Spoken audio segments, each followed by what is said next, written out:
Praise the lord. మన ప్రభు అయిన దేవుని వాక్యం చదువుకొని ప్రభు మహిమను పొందుకుందాము. దయచేసి నాతో పాటు ఈరోజు బైబిల్ స్టడీలో మీరు కూడా పాల్గొండి. కొలస్సీయులకు రాసిన పత్రిక అధ్యాయం 3 5వ వచనము. కావున భూమి మీదనున్న మీ అవయములను అనగా జారత్వమును, అపవిత్రతను, కామతురాతను, దురాశను, విగ్రహారాధనైనను, ధనాపేక్షను చంపివేయుడి.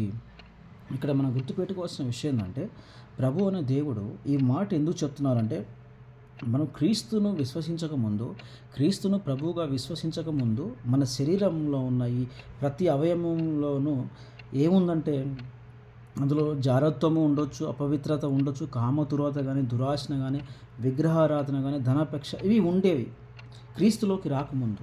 ఇప్పుడు క్రీస్తు అంటే ఏంటి? శాశ్వతంగా జీవించేవాడు. క్రీస్తును నమ్ముకున్న వాళ్ళందరూ కూడా శాశ్వతంగా జీవించేవాళ్ళు. కాబట్టి శాశ్వతంగా జీవించే వాళ్ళు మంచి పరిశుద్ధాత్మకి చెందిన లక్షణాలు కలిగి ఉండాలి. కాబట్టి ఈ అపవిత్రమైన లక్షణాలు ప్రభు చాలా స్పష్టంగా చెప్తున్నారు.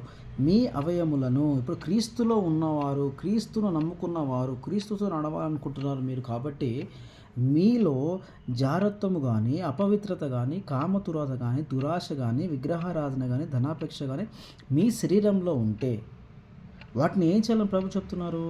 చంపేయాలని చెప్తున్నారు. చంపేయడం అంటే అర్థం ఏంటిది? వాటి జోలికి వెళ్ళకూడదు, ఇక వాటిని అంతం చేసేయాలి. ఎప్పుడైతే మనం అలా చేసేస్తామో క్రీస్తు మనలోకి శాశ్వతంగా జీవిస్తాడు. క్రీస్తు మనలో శాశ్వతంగా జీవించడం వల్ల మనం కూడా ఆయనతో పాటు శాశ్వతంగా జీవిస్తాం. కాబట్టి ఇక్కడ మనం ఒక గ్రహించి నేర్చుకోవాల్సిన విషయం ఏంటి అంటే, ప్రభు అనే దేవుని మాట మనకి మేలు చేసే విధంగా ఉంటుంది. అది మనము గ్రహించాలి. ఏదో ఇబ్బందిగా ఉంది, కష్టాలున్నాయి, శ్రమలున్నాయి, దుఃఖాలున్నాయి అనే కాకుండా ఆయన మాట మనకు ఎప్పుడు కూడాను శాశ్వతమైన శాంతి వైపు నడిపిస్తాయనే విషయాన్ని మనం ఖచ్చితంగా జ్ఞాపకం ఉంచుకోవాలి.